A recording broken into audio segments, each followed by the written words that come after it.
L'avortement clandestin est l'interruption volontaire d'une grossesse pour des raisons non médicales. Il intervient après une grossesse non désirée. Ce sont des adolescents et femmes dont l'âge varie entre 13 et 45 ans qui sont les plus concernés selon une étude réalisée en 2016 à Maman. La pauvreté, la préoccupation scolaire et le poids social et coutumier sont entre autres raisons évoquées par les victimes. Quand j'ai découvert que j'étais enceinte, je suis restée comme ça. Et ma tante, un jour, est venue me voir. Elle m'a demandé qu'est-ce que j'avais. Je lui ai dit, je ne me sentais pas bien. Après, elle m'a envoyée à l'hôpital. Et là-bas, on lui a dit que j'étais enceinte. Elle m'a demandé que c'était qui. Je lui ai dit, c'était un adolescent comme moi, qui avait 16 ans. Alors, elle ne voulait pas que la famille soit au courant. Alors, elle m'a envoyée dans une clinique. Une fois là-bas, on a procédé à l'avortement. C'était vraiment dur parce que je saignais beaucoup. En Guinée, comme dans la plupart des pays africains, l'avortement clandestin est pratiqué soit par un personnel peu qualifié, utilisant une méthode à risque ou dépassée comme celle par dilatation et curetage, soit par des praticiens ou la femme elle-même. Et cela dans des conditions ne répondant pas aux règles hygiéniques, avec parfois des complications graves. Dans les cas d'avortement clandestin, vous pouvez avoir les conséquences comme la douleur brutale. C'est fait dans des conditions médiocres.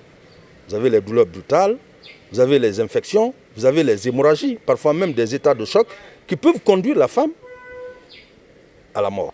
L'infertilité peut être une conséquence à long terme parce que la femme qui se fait avorter, si elle contracte des infections qui sont maltraitées, ces infections peuvent conduire à des obstructions de ses trompes à la longue.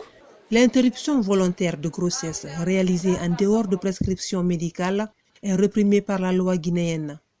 Il faut donc remplir certaines conditions d'ordre médical avant d'être autorisé à interrompre une grossesse. Des personnes qui, soit par des procédés traditionnels aussi ou par des procédés modernes, qui utilisent, n'est-ce pas, des breuvages ou tout autre moyen pour procurer l'avortement ou pour tenter de procurer l'avortement à une personne enceinte ou supposée être enceinte est réprimée par la loi, par une condamnation de 1 à 2 ans d'emprisonnement. Il faut d'abord sensibiliser, il faut éduquer les enfants.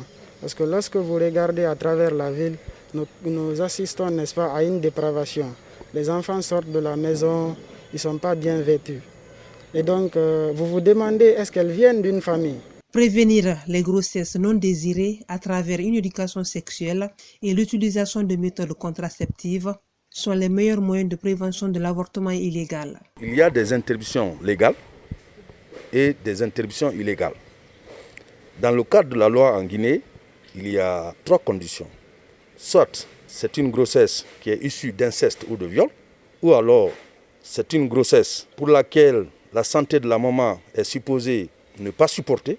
Et en ce moment, la loi peut autoriser l'interruption de cette grossesse. Maintenant, est-ce qu'on est en droit de respecter le droit de la femme si on tient compte des protocoles internationaux qui voudraient que la femme jouisse pleinement de ses droits sexuels et reproductifs?